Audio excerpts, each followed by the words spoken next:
At 79, Dolly Parton finally names the 5 singers she hated most. It had been decades of rhinestones, harmonies, and public grace, but when Dolly Parton turned 79, she decided it was finally time to open up about something she'd kept private for most of her career: the 5 singers she, in her own words, could never stand. In a candid, imaginary interview with the fictional publication Southern Sass Weekly, Dolly poured a cup of sweet tea, took off her heels, and sat down to clear the air.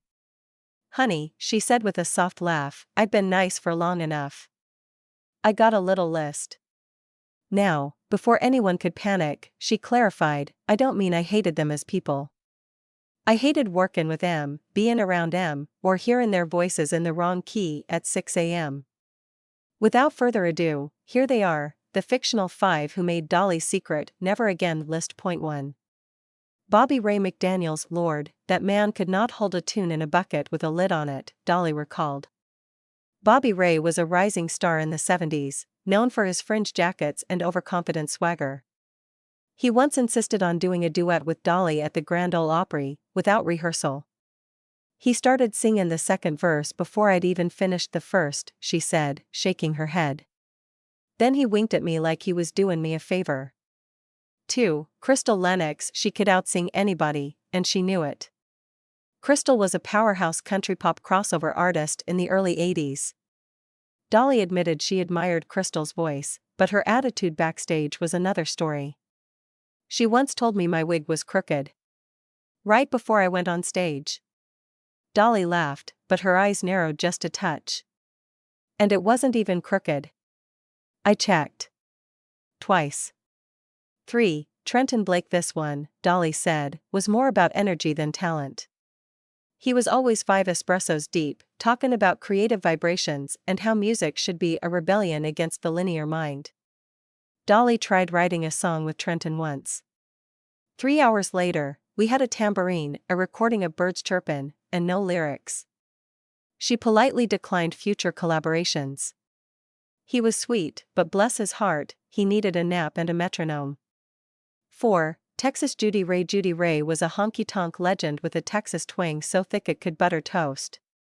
According to Dolly, they had one joint tour in the mid-1990s, and it was chaos from the jump.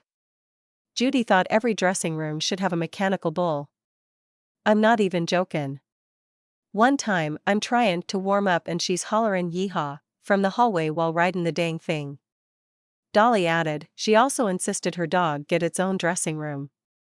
Which might have been fine, if the dog hadn't barked during every ballad I sang. 5. Kenny Rogers. Sort of. Now, this one was a shocker. Dolly raised her hands in surrender when she said the name. "Okay now, don't come for me, y'all. I loved Kenny. Loved him like family. But he never remembered lyrics." Apparently, during the filming of their hit duet Islands in the Stream, Kenny had cue cards hidden just out of frame. "He'd smile that handsome smile and forget half the verse," Dolly said, laughing. "I had to carry him through some shows like a choir teacher on a field trip." Still, she made it clear he was the exception on her list. "I never hated Kenny, I just hated singin' with him when he hadn't had his coffee yet." When asked why she chose to speak out now, Dolly winked.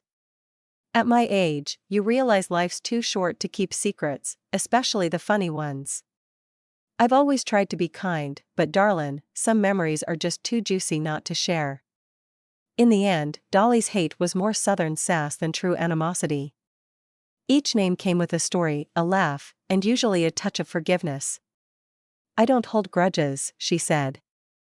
"They're too heavy, and they don't go with my outfits." Fans have already started clamoring for more. Will she write a tell-all? Start a podcast called Dolly's Don't List? She only smiled coyly. "Well, sugar, never say never."